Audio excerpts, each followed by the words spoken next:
Welcome everyone to today's Impact 25 panel, Safety in Human Spaceflight, the Astronaut's Perspective, hosted by TTT Tech. Before even starting with the panel, allow me to thank TTT Tech for organizing this wonderful initiative and for inviting me. My name is Emma Gatti. I'm the Editor-in-Chief of Spacewatch Global, and I will lead you through this conversation. So space exploration is now entering, as we all know, a new era with initiatives that bring us back to the moon, that might prepare us for further travels towards Mars. Advances in technology have made this possible by providing a safe and reliable base that supports human spaceflight and human habitation in space. But obviously, we're here to discuss about one of the deepest concepts when it comes to space travel. What is actually safety?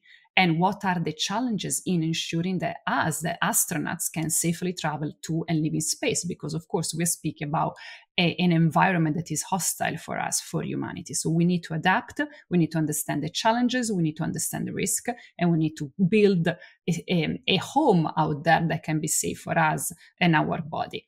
Literally this morning, the New York Times published a story of how an extensive examination of medical data from a private mission in 2021 revealed the temporary cognitive declines and genetic changes in the crew of astronauts after only 3 days in space. So the study claims that only 3 days in space are enough to actually change astronauts' bodies and minds. And this is when everything goes well, when there are no technical glitches in the structure, in the spaceship, because if we merge medical issues with technical issues, then we know that it can become literally a matter of life or death. So today we're here to discuss about the consequences and the implication of safety in space travels at the deepest meaning with people that have been working in this field for decades. So allow me to introduce you this stunning panel of women that are here to discuss this matter with me. Allow me to introduce you Carmen Posnig, a medical doctor and a PhD candidate in space physiology at the University of Innsbruck. Welcome, Carmen. How are you doing? Hi. Yeah, I'm doing well. Thank you for the invitation. Welcome. And our second panel is Dr. Nora Patton, who is an astronautical engineer, a global faculty member at the International Space University, a citizen astronaut candidate with the International Institute of Astronautical Science, and currently works as the business development manager at Realta Space System Engineering in Dublin. Welcome, Nora. Hi, hello. Great to be here. Thank you. And last but not least, we have with us Barbara Imhoff, an internationally recognized space architect, designer, researcher, and educator. She's a co-founder and co-managing director of Liquify Vienna Bremen and holds a professorship for integrative design with a focus on extremes at the University of Innsbruck. Barbara, welcome. Thank you for having me here on this great panel. It's a pleasure to have all the three of you here. So let's kick off the discussion from you, Barbara. All three of you work in an incredible field. It is extreme environment, space medicine, space architecture. Let's start from the most simple definition, Barbara. How to feel safe in space? What condition must the physical environment, the spacecraft, the space station fulfill to make us feel safe when we space travel? Yeah, that is, I think, one of the most important things to consider, safety. And it's paramount for designing any kind of spacecraft, but specifically one that can carry humans. And I would say there's a sort of a technical system and then a human system. So it's on one part, there is sort of the hardware, which needs to be fully functioning. And on the other hand, there are the humans, the crew, the interaction of the crew that also needs to sort of be in an environment where they can really thrive and perform well. Let me start with the technical part, because I think the other parts might be taken over by the other participants of the panel. When you go into space, you leave sort of the biosphere of the Earth, which is really something where we are born into and where we adapted to. And then suddenly we are faced with an environment which is very harsh. There's no air, there's vacuum, there are extreme temperatures, there's radiation, there are micrometeoroids, so there's a lot of danger just from the environment. So it's a very extreme environment. And to be able to survive in that, we have to establish a technical system, a spaceship that is or resembles a biosphere. So that gives us air to breathe, that possibly also has some water and some food and some other interfaces, which makes it possible for us to live and work there. And so it's first of all, a volume, a cylindric volume, let's say, just a standard module needs to be airtight. And interestingly enough, the envelope, which makes it airtight, is very, very thin. So you have to imagine you have this vacuum outside, so no air, temperatures between minus 250 and let's say plus 120 degrees Celsius. When we look, let's say, just into orbit, so very close from here, just like 100, 150 kilometers or 400 kilometers away. And so this hull is very thin. It's a sort of a metal alloy, and it's just 5 millimeters. So when you look at the width of your thumb, this is actually the skin which just separates us from this extreme environment in space. And then, of course, in addition to that, you have to also establish a cycle where you put air inside and then the air is recycled. Probably also, you have a water recycling from urine to drinking water, which we actually now have on the International Space Station. And then sort of slowly, you're just establishing an environment where we can live or survive. And then from an architectural perspective, but maybe I can come later to that again, of course, you need some other things as well. And then, of course, there's the human system, and that has to do that suddenly we are away from our used environment. We are in an environment which has little stimuli, and it has it's very different. So in the way that maybe there are less colors, there are less things to see, and so that also has an impact on our psyche. And we are confined with a crew, with other people. And so we also have to look into how do we get along with each other, and what measures do we need to take could be sort of measures regarding the organization of the space, but also maybe more like coaching, psychological measures, physiology, and others to be able to live in space for longer durations. Thank you very much. You just spoke about something very interesting, the concept of crew confinement, something that we don't experience normally in our houses here on Earth. But I know it's something that actually Carmen studied, because Carmen, you lived 1 year in Antarctica doing some medical experiments, and one of the effects that you, I suppose that you experience that can be also kind of like translated into space is the isolation, is the confinement. So we will explore together also later on the physical effect of space. But since Barbara has mentioned the isolation, I will be interested in understanding from an astronaut, from a medical perspective, from also your personal experience, what are the isolation effects? Small environments, no trees, no water, no flowing rivers, no nature, same group of people every day, a very small environment surrounded by technology that is for us a bit alien. What do you think are those, which kind of effect those isolation and this kind of peculiar environment has on our psychology, on the psychology of this astronaut? Yeah, so for Antarctica, of course, it is Concordia Station where I worked in particular is quite similar to spaceflight. And there have been a lot of studies actually comparing Antarctic bases to what happens on the ISS. And what one factor, of course, that is that makes it quite a good analog is that you have this very monotonous landscape around. So Concordia is on the East Antarctic high plateau, so it's not on the coast, but in the middle of the country, which means that you're on the top of a glacier, basically. So there's when you look outside every day for 1 year, all you see is this flat white horizon, and it never changes. So as you mentioned, there are no penguins, there's no water, no icebergs, no stones or anything that would break this kind of view. The only thing that does change is the light, so the color of the sky in the distance.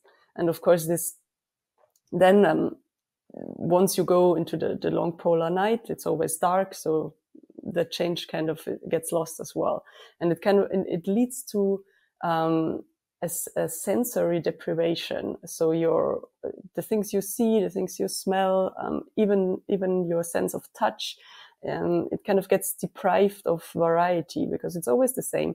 And this leads to changes inside the anatomy of your brain, so that some areas of your brain are growing and others are getting smaller. For example, the area that is responsible for orientation, which is very big. For example, in London, taxi drivers, but for people in Antarctica and also for astronauts in space, this is an area that gets smaller and smaller over time. And on the other hand, the amygdala, which is an area responsible for control of emotions, but also aggression, depression, is an area that gets larger in those winter overalls, and I think also in space travelers.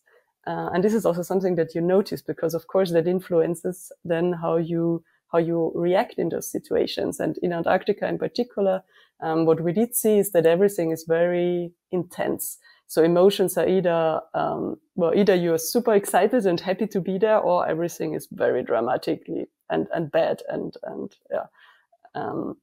So it's you're living in two extremes. And of course, this is also then a factor that influences crew dynamics, that influences your own mental health and the way you interact with the others. And one thing that also you do see is that from a psychological point of view, some people react and adapt quite well to this environment, and others really have a hard time doing so. So it's really important which kind of people you select for those missions.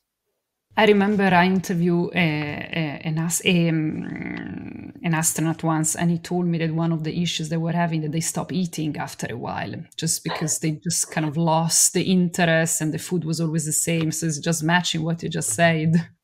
Yeah, but actually for food, this was something that was really, really important for us. So we were 13 people, but one of those people always every year is an Italian cook, whose only job is to cook for everybody twice a day, because also with the high altitude and the cold, you have a really increased appetite.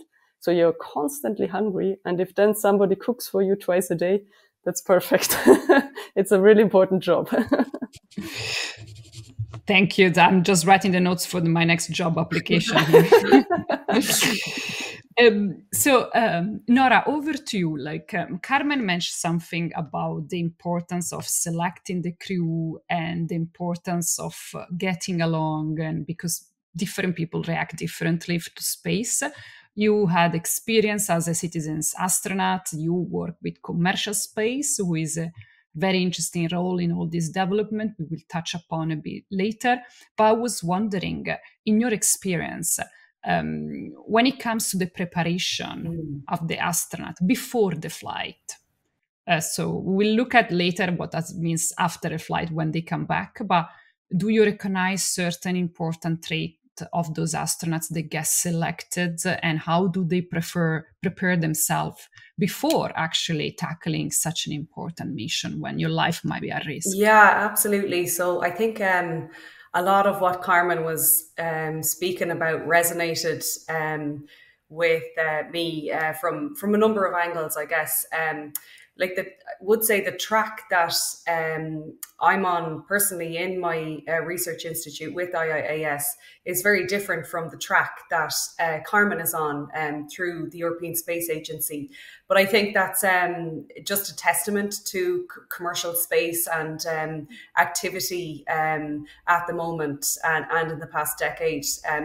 So the institute that I'm involved in, IIAS, we're bioastronautics researchers, really with the goal of flying as a payload specialist on the commercial suborbital space flight.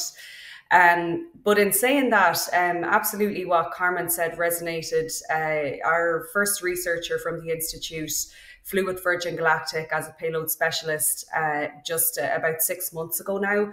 And even in her preparation, Kelly Gerardi spoke about the microgravity research flights she had done in advance of going on the suborbital research flight. So she had done over 100 parabolas and really had prepared herself for, you know, the minutes of microgravity that she was going to experience to do this research in space. So I think that's definitely important to prepare yourself to make the most of the time you have, even on the commercial suborbital, a limited microgravity window compared to orbital flight.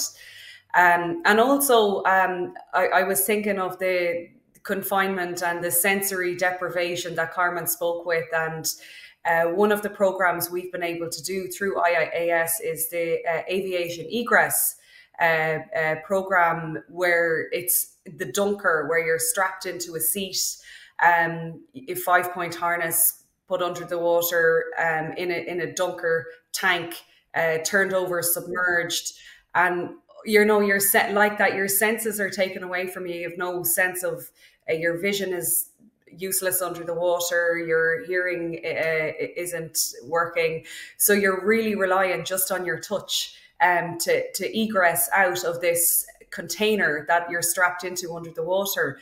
And, you know, why is that important? You know, on the commercial suborbital, you're in a confined environment. You know, it's a much less time than orbital flight, absolutely.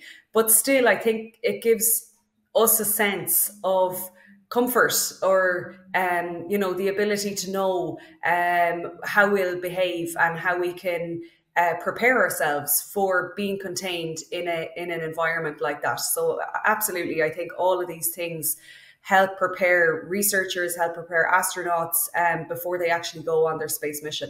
Thank you, Nara. This question of how do we prepare for something so absurdly different from our everyday routine, it's an overall question for everyone, I suppose, has to face space. How do you prepare?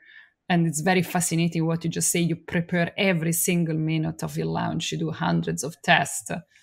And still something can go wrong. Am I wrong, Nora?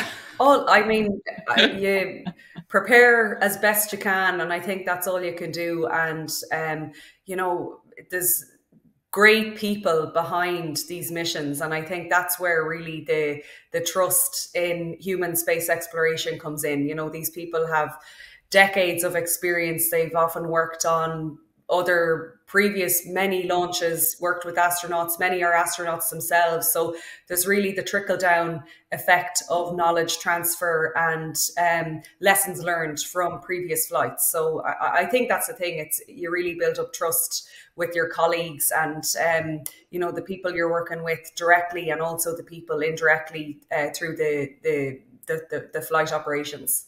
And Barbara, speaking of preparation, speaking of planning, how do you prepare your space station? What are the limitations that you have to keep in mind when you start planning a space habitat? Material, space, weight, you know, those kind of variables. Well, there are always a lot of requirements set by the engineers or by the overall team. One really has to imagine that when it comes to human spaceflight, it's always a very complex endeavor, and there are all these different people. One is sort of one of the people that are the technical people, ensuring the spacecraft that is safe. The other part are people who prepare work to do, so maybe the science or maybe some other activities. And then, of course, there are people that are more on the medical or psychological side who then support before, during, and after the mission.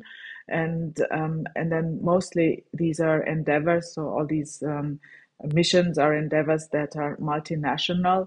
So we also have to think about how to collaborate on Earth, first of all, to prepare with different cultures. And everybody has a different cultural background. And for us, I think as an architect, what we normally would do in terrestrial architecture, we would go to the site, we would have a look at the site, we would maybe spend some time there, and then from there and from all the specifications or requirements, we would start designing in close interaction with the client always, because that is our counterpart. So in space, our clients are astronauts. And so what we do is we read a lot of them, we speak to them, in most, when you really are part of a space mission that, is a sort of a real space mission.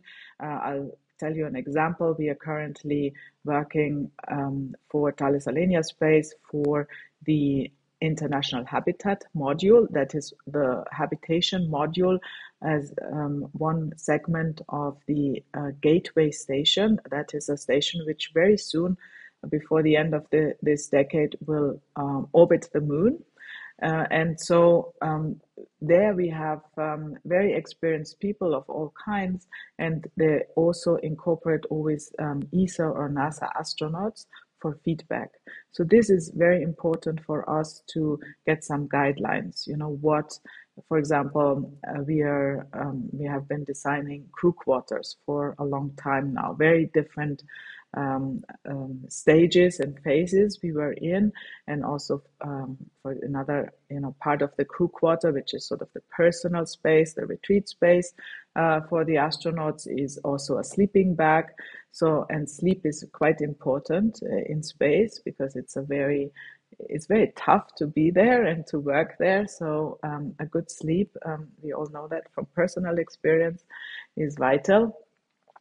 And so there, it's very important that we also have feedback from astronauts. Let's say what do they need there? So, okay, they need a sleeping bag that is sort of the equivalent of a bed in zero gravity. But in zero gravity, you can't lie down, you don't have a table, you don't have a chair, so you're just floating. But you need something where you feel comfortable, where you can relax, and then also your body position is different, and maybe something that supports your body position.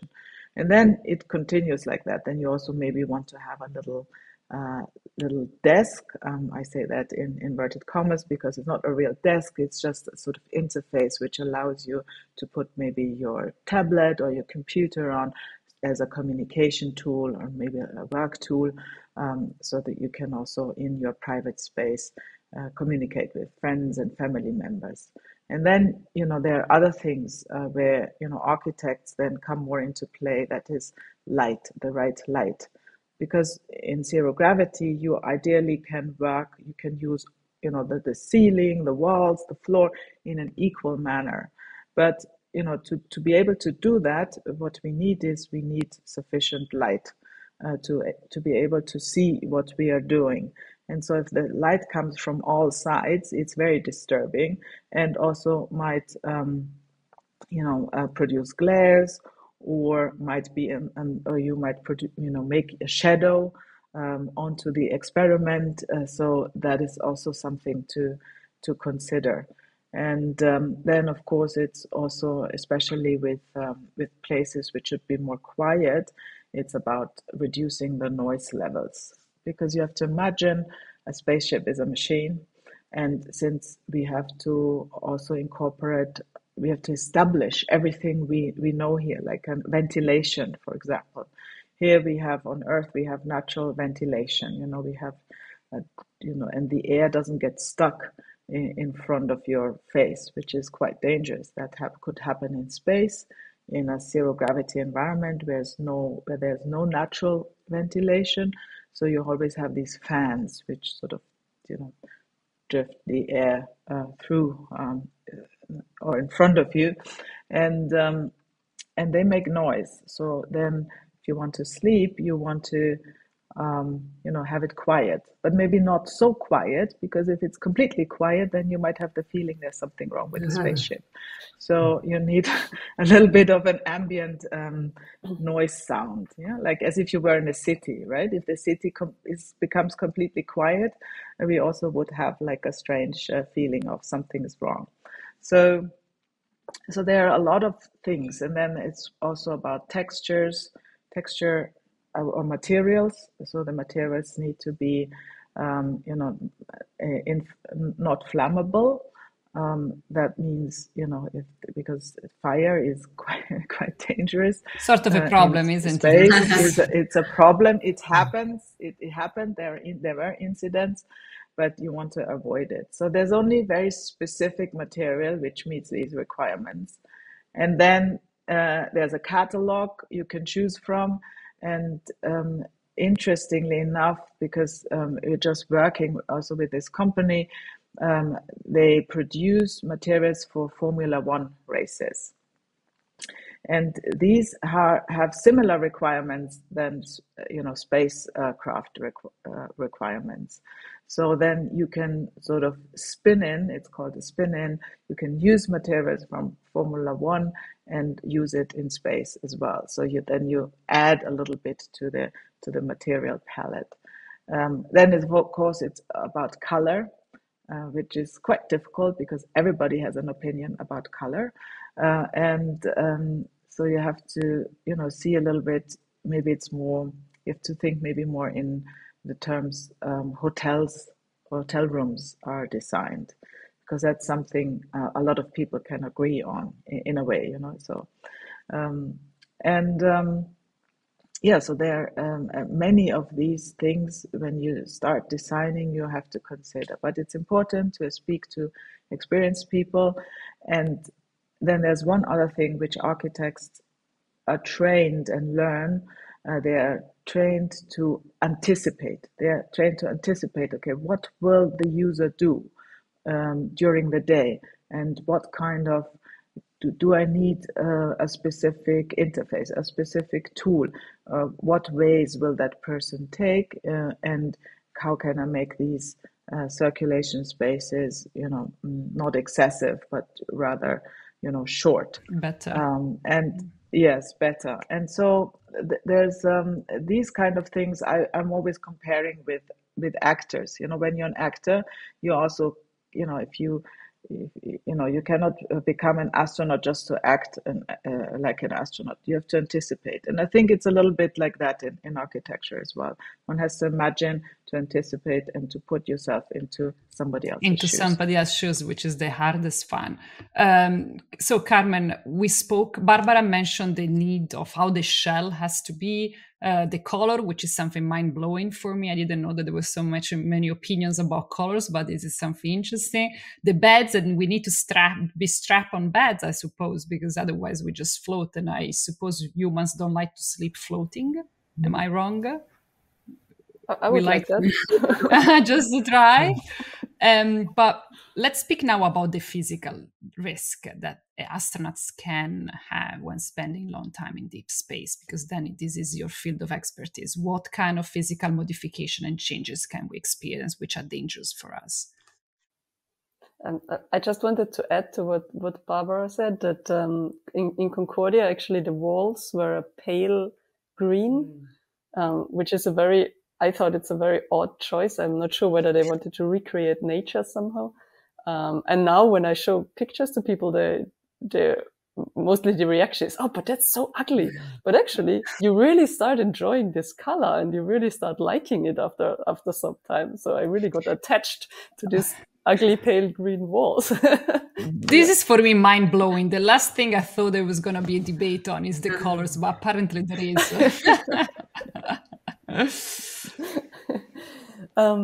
Yes, but about physical challenges. So of course, our bodies are perfectly adapted to the level of gravity we have on Earth. So as soon as we go to space, we have, on the one hand, of course, we have all the effects of microgravity. And on the other hand, we also have the addition of the space environment. So we have radiation and extreme temperatures and the vacuum if we go outside. But for the physical changes, for the microgravity-induced changes, almost all body systems are affected. Of course, what you notice the most is, or what you notice first, is the change in the cardiovascular system, simply because it's the fastest one to react. And here, of course, we have the fact that when on Earth, when we are standing upright, we have this huge gravitational vector that pulls, that works from our head to our feet and pulls all our fluids, especially blood, of course, down into our legs. So that's 1 to 2 liters of blood that's actually pooled in the vessels inside our legs. And now if we go to microgravity, we suddenly don't have this gravitational influence anymore. So this 1 to 2 liters of blood, they actually shoot upwards, and they settle somewhere in the upper part of the body and around the head for the first few days. So we have this fluid overload in the upper part of the body, and it's completely fine for space because we don't really need our legs that much. We are floating. But what does happen is that the body now senses that there is too much blood volume in this upper part, and it starts decreasing the volume of the blood. So we lose blood volume up to 20% even in the first few days, which again is completely fine as long as we're in space.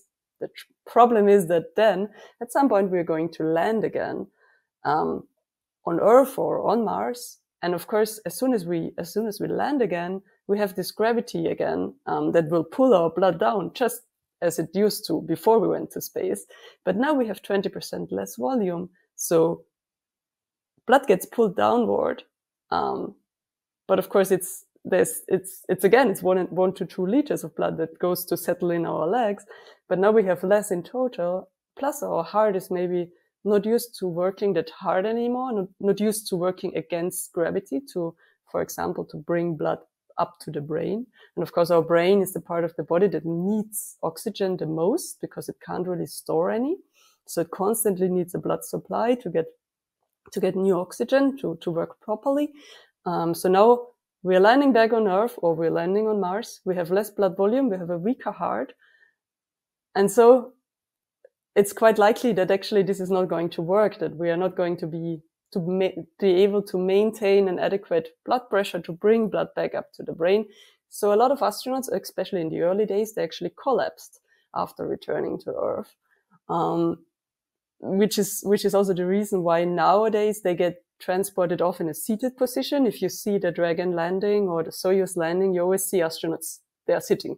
They're getting dragged off in a seated position to the medical tent, and there they're getting an infusion of plasma volume, something just like patients at the hospital.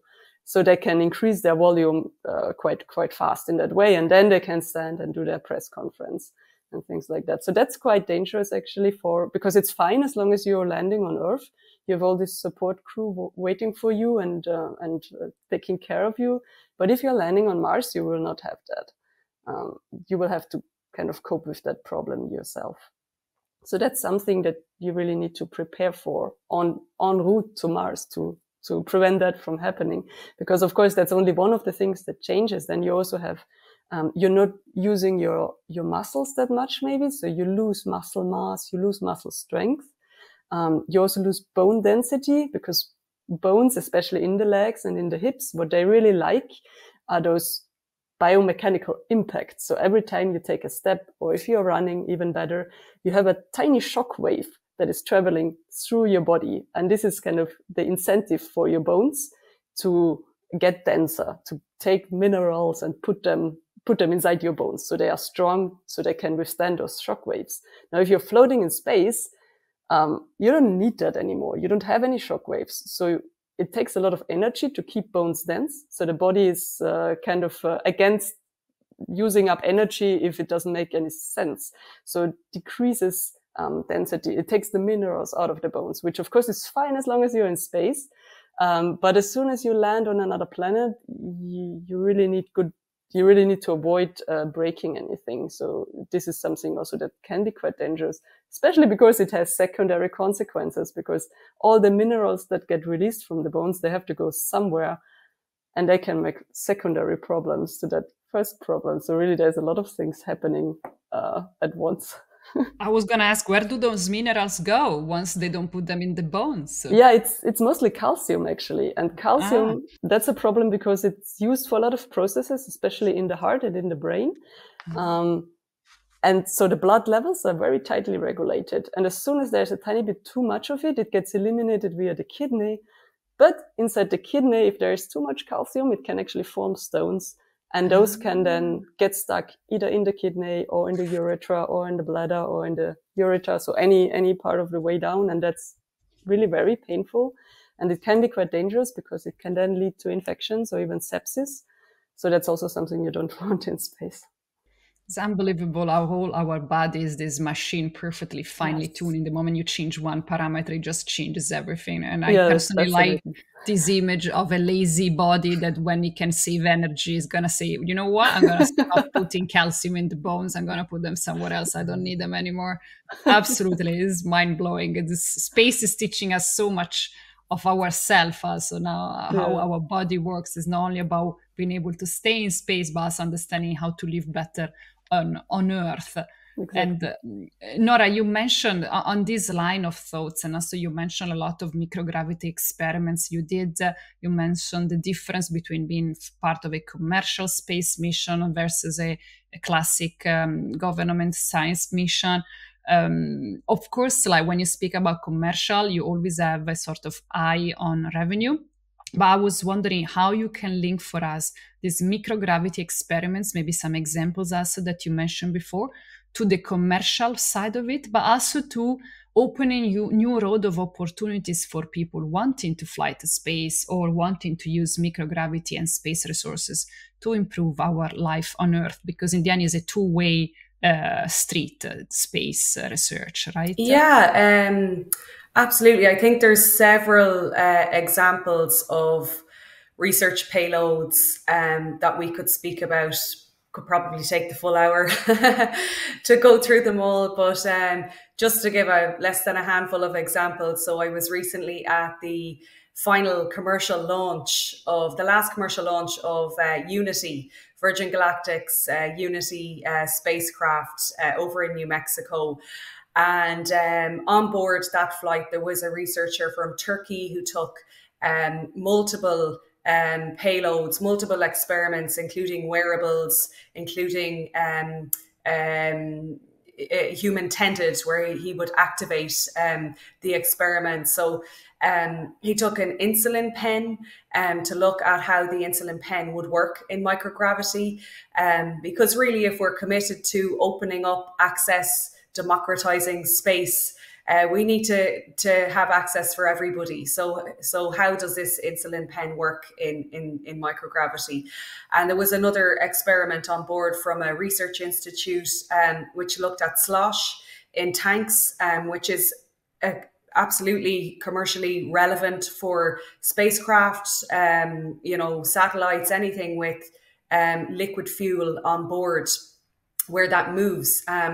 And it's amazing to think we're so many decades later in space exploration and in rocket development and engine design, but there's still so many things we can learn, from fluid mechanics, all of these kinds of things. So in the slosh experiment, they're looking at different levels of fluid inside a tank and how that reacts in the microgravity environment and the different phases of flight, everything from the trajectory up to space, the weightless component, and then on the way back in to re-entry. So again, a lot of commercial opportunities there if they can figure out how to dampen the slosh at different launch profiles. And then I myself had an opportunity to test a bioprinter on board the microgravity research flight with the National Research Council over in Canada. And if we think about a bioprinter, if it's ruggedized and if it's tested in the limits of microgravity, we're really trying to lightweight it, ruggedize it, make it easy to use, easy to administer. So all of those things can absolutely be translated into an Earth version, we might say, of the bioprinter, where it can be used in remote areas, easy to use, lightweight, all of those kinds of things. So I think there's, and as you alluded to, Emma, at the beginning of our conversation, that Nature publication of a suite of papers from over 100 organizations. I think it's 44 research papers published out of the Inspiration4 first commercial civilian crew, 3 days in space. Just incredible. I haven't had a chance to read through all the papers yet, but I mean, it's just amazing to think of how much research now is coming out of space. And I mean, so many of that I think will translate into the benefits of people here on Earth. Yes, I confess I read the New York Times synopsis. I did not read all the 40 papers on Nature, but you got it. Is exactly that. It's this like big book of like just published in Nature. I think it's a series. It's not even one paper. It's like, as you see, 40 plus, absolutely. And it's incredible research. Okay, I want to do a last final round of questions before asking you some questions that the TTT Tech team wanted to ask you. So I will say I give you a 2 minutes answer. Barbara, 1 2-minute question for you. You have to build a lunar base. What is the biggest challenge you're going to face? So what first comes to my mind is the dust. The lunar surface is covered with dust. So the first centimeters is loose sand, lunar sand, and then sort of comes the harder surface, the compacted dust and stones and rocks and everything. But especially when you traverse the moon, so when you remember the Apollo video footage where they used their little rover, their buggy, to go over the surface, and when they were driving, there was a lot of dust coming up. And even when just walking, you can see a little bit of dust. And because the moon has a 1/6 gravity, the dust also settles a little bit slower. So we really need to be prepared for that. Especially there's a very coining image by where you see Gene Cernan, one of the Apollo astronauts. He has taken off his spacesuit. It was after his spacewalk. And he's inside the capsule, and I think he's just wearing his underwear. So, and he looks like a coal miner. His whole face is covered with dark lunar dust. And also you see a little bit of his neck. Everything has this kind of slight dust cover. And what does it tell us? It tells us that despite wearing a spacesuit, which is completely airtight and safe, like a little spaceship, the dust it's so fine that it goes through all the mechanism. It goes inside the spacesuit and onto the the skin of the astronauts. But not only that, it also means that probably you'll breathe in the dust, and that is it's a big safety issue, and it's a big issue also for building and designing anything on the moon, because even rovers, machines, everything needs to take that into consideration. It's very, very fine, very abrasive, a little bit magnetic, and it just sticks to everything. So when you design a lunar base, you really have to think about how to keep the dust out. Seems like dust on Earth, Barbara, this description. Fine and annoying. That's true, exactly.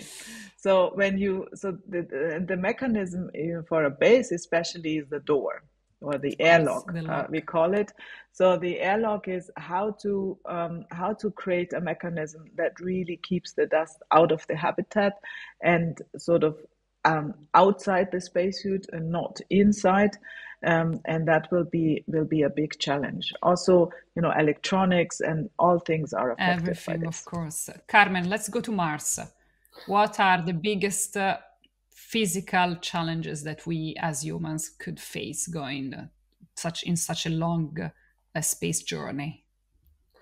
Yeah, so on the way there, the biggest problem is probably radiation, because as soon as we leave the atmosphere and the magnetic field of Earth, we are actually subjected to two kinds of radiation. So to of course the usual one from our sun, but also to cosmic background radiation, which is a constant low dose radiation that would not only affect our astronauts on the way there and back, but also on the surface of Mars, because Mars, of course, has no magnetic field and almost no atmosphere. So that would be a huge problem. And we can shield ourselves from solar flares, for example. We can also shield ourselves from cosmic background radiation, but the two combined are not really compatible. So it's quite a difficult thing and quite a big topic of research at the moment, how to make a spaceship or a habitat on Mars that would combine a shield for both types of radiation, because we don't really know what the long-term effects would be, especially from the cosmic background rays. And the second biggest problem is actually this space flight associated neuroocular syndrome, which is something that has been detected over the past 10 years, I suppose. And it's the fact that astronauts see worse and worse over time. So their vision deteriorates over months spent in space. And we don't really know why this is happening yet. So we don't know the mechanism behind.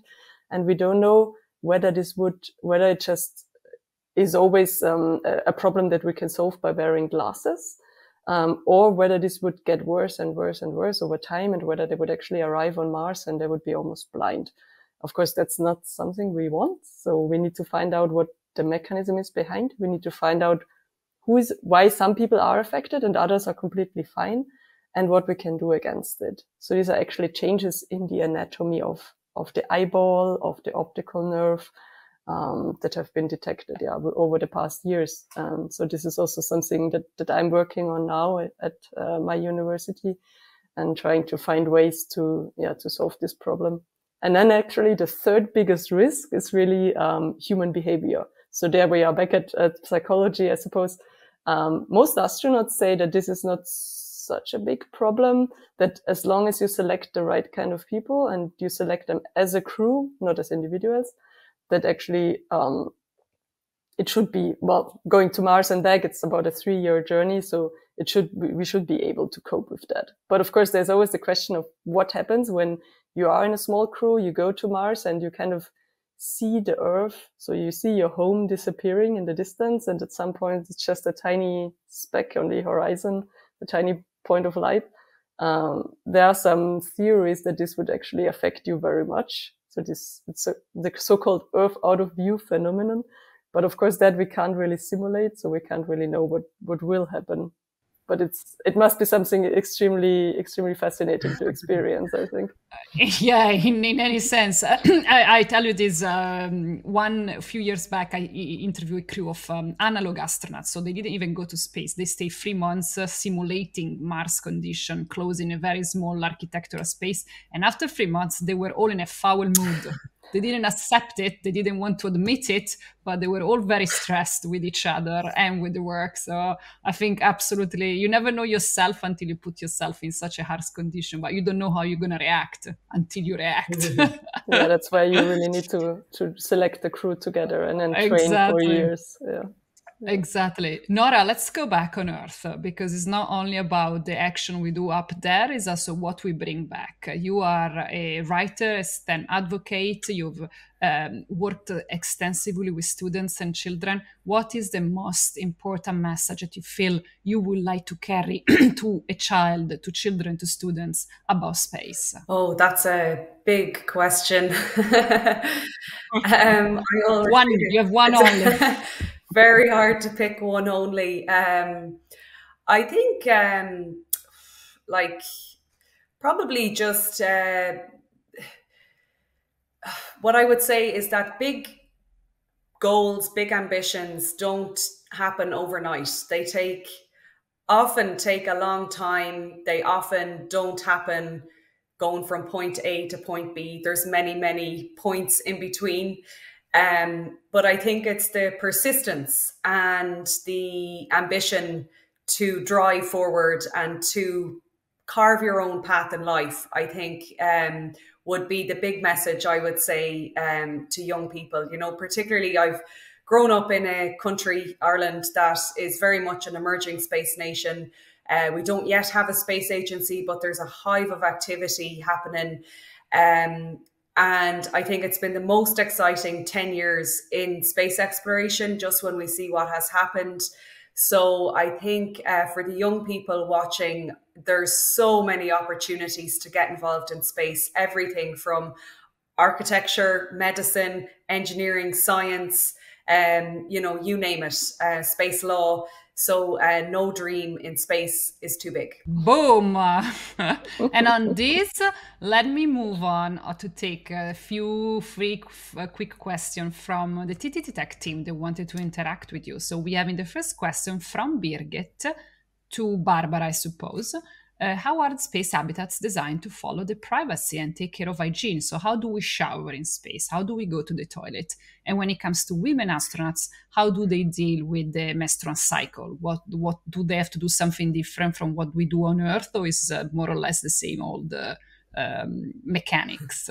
So first of all, you need a room on your own to have some privacy and to have a retreat. But then you also need rooms to share and to where you can come together and to be together, because it's all a crew effort, as Carmen described it before quite vividly.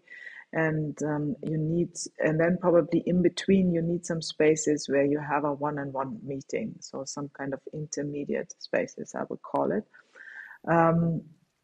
Regarding hygiene is very limited. I always compare it a little bit to a mountain log or a hut, where, when you go hiking in the mountains and you stay overnight in the mountains, then there are no showers. So it's very unlikely that we'll have showers in space, because we have very limited resources. So we also have limitations in water. And secondly, they had showers in the Skylab program, but also on the Russian space station Mir, and they hardly used it after a while, because you have to imagine in zero gravity, the water just forms a sphere, a perfect sphere, and then you have all these different spheres, and you have to try to sort of put it onto your skin, so the feeling of a shower is just not existent. And so what they developed is they have these hot, wet towels, or maybe some more steam type of things, so that can be imagined. And I think that is also quite sufficient and quite good to do your hygiene. And toilet is this kind of topic where you have to be trained to go on a toilet. Like when you're 4. When you're 4, so you have to, it's a very different environment in the end. So for a zero gravity toilet, you do a little bit of a training, you have a manual. And then what the interesting part, and that which I kind of find interesting, is that you separate the liquid and the solid waste. And that is an interesting approach, because if we would do that on Earth in every toilet, we could also have a better sewage and recycling system in that respect. And for this, in zero gravity, for the separation, you have a different, a very complex apparatus, I would say, and it's, how can I say, and everybody tries to see that the toilet is running well, because otherwise it's quite tedious to clean it up.